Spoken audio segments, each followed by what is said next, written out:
up next, we have Elise Cramer. She's a designer with Uncorked Studios. Her talk is about the role of sound design in IoT interactions. In her role at Uncorked, she tries to find the intersection of usability, emotion, and purpose to create products that make sense. She thinks about design emphatically, always keeping the research and user in mind. Most recently, she worked at Atelier Ace in Portland as a marketing coordinator, where she thought about different ways to publicize the brand voice. She also spent time as a UX designer at an agency in Chicago and in a consumer experience role at Warby Parker. Give it up for Elise. Thank you. So today I'm going to talk a little bit about the role of sound design in thinking about IoT interactions. So first off, what is different about designing for IoT? I think it boils down to kind of two main points. The first being lack of an interface. So when you're designing for things that sometimes lack a human-to-computer interaction, you're dealing with things that are computer-to-computer. And because of that, often interface affordances aren't given to those kind of models. So how do you think about interaction touch points for something that doesn't have an obvious interaction touch point? The second challenge is that the input for most of these systems is user behavior.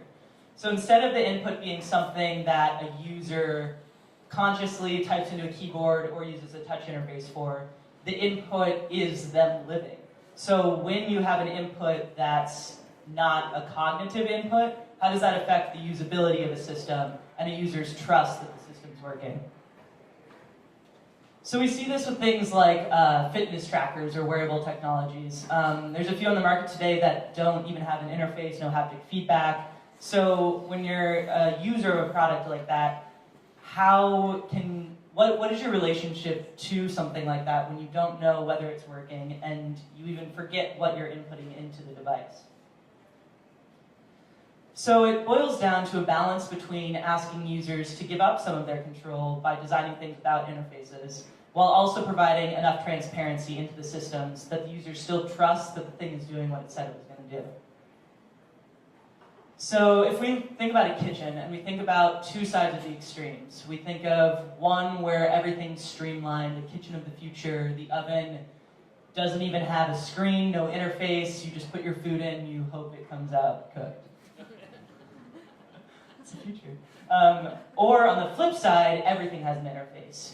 Your connected fridge has a screen that's telling you that it's talking to your oven, that's telling you that it's talking to it all. And the flip side, is just way too much information. No user needs to know what every computer-to-computer interaction is doing at every moment.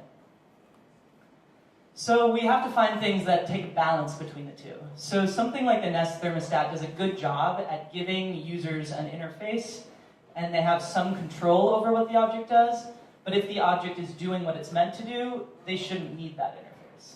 So in that sense, you're giving users control over something, and you're also proving through the object working that they should trust it. And so over time, that interface becomes less and less important, but it doesn't go away. So what design challenges arise from this? So like we were talking about before, feedback becomes even more important, and especially feedback that the object and system is working, and also that we'll be notified if it stops working. So sound design plays a really interesting role in tackling these two problems, especially when thinking about kind of that notification system. How can sound help us tell us when something stops working or while it is working? And in that same way, sound can also humanize technology in ways that affect our relationship to the digital tools in our life. So we see this in things like, if you take any kind of computer, and I'm sure we've all had the moment where we're sitting, working on our computer for a while, and the fan kicks in. You hear the fan go, and you're like, okay, it's working really hard for me. And so in that sense, there's the sound of the actual technology working for you. You kind of start to personify your machine, or at least I do, where I'm impressed that it's working so hard to keep up with what I'm doing, where in fact it's just a noise that's being created from the internal workings of my computer. We also see this with the dial-up old modem sound that's kind of part of our collective sound memory. And this was really us being able to eavesdrop on a conversation about data being passed. But the sound that created personified this conversation in a way that a lot of people have a relationship and sometimes talk nostalgically about that dial-up tone and how we don't have it anymore. So how does the sound of data, when we lose that with more advanced technologies and more advanced systems that don't make any sound, are we going to miss that sound when it's gone? I was talking to someone today about doing this presentation, and they were talking about what if a toaster oven, it got to the point where you couldn't hear toast pop up.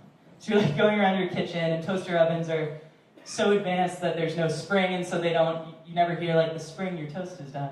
So there'd be a lot of cold toast.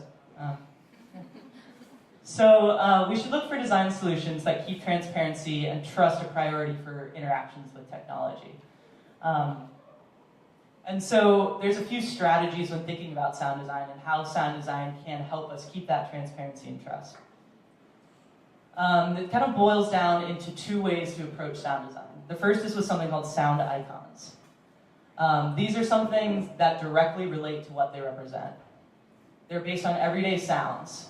And so an example would be like when you drag a file into the trash can on Mac, it makes that crumpled paper sound.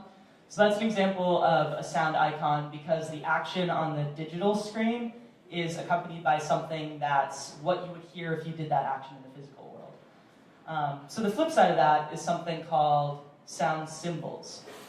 So that's arbitrarily linked to what they represent. It's usually something more melodic, which is we can often remember them better because we're better at remembering melodies than we are individual tones or just random sounds. And it can be designed more freely from any sound source. So an example of this would be like the Windows startup sound. Let's see if it plays here. It's so quiet. Okay.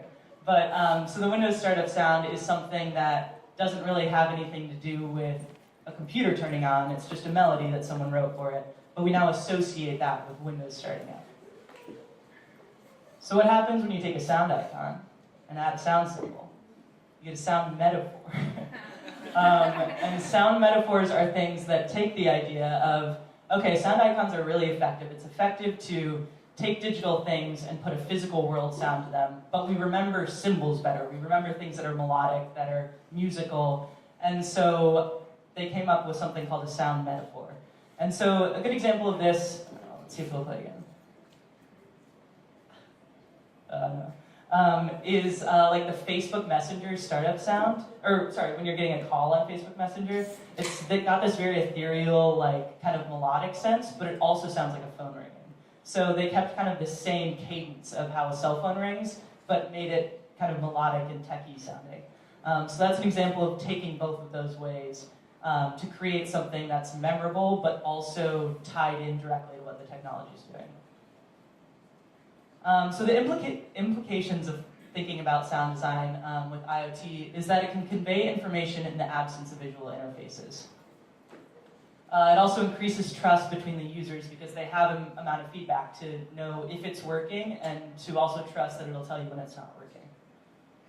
There's also a surprise and delight element that's super important in design and often overlooked as kind of a top priority.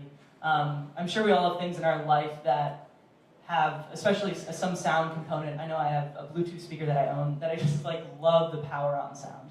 And so I'm always excited to like take that out and do the power on sound in front of people because everyone's like, oh yeah, that's a nice sound. And so that's just as important as designing for these other principles. There's also big accessibility implications when you're thinking about things that aren't just visually oriented for people that are visually impaired, and just when you design something that's well for someone who has an impairment, you're designing a better thing for everyone. Wanted to end on this neat company I found called Chirp. Has anyone heard of Chirp? Yeah? Cool. So they're taking kind of this idea of sound interaction and applying it. Most of my presentation was kind of thinking about human-to-computer interaction, but they're thinking about sound in computer-to-computer interaction. So they can actually transfer data over sound. And they have this cool app on the App Store that I downloaded yesterday, and you can have two iPhones or two phones side by side, as long as something has a mic and a speaker. You can send like this little picture back and forth just by sound. It's all coded into the sound. So it's this little series of like beep boop things. and it goes between it, and it's fascinating. So I think there's going to be a lot of interesting technology that comes out when we think about sound, and we lose interfaces, and we're having to think about implications of sound and computer-to-computer interaction. Yeah, that's it. Thank you.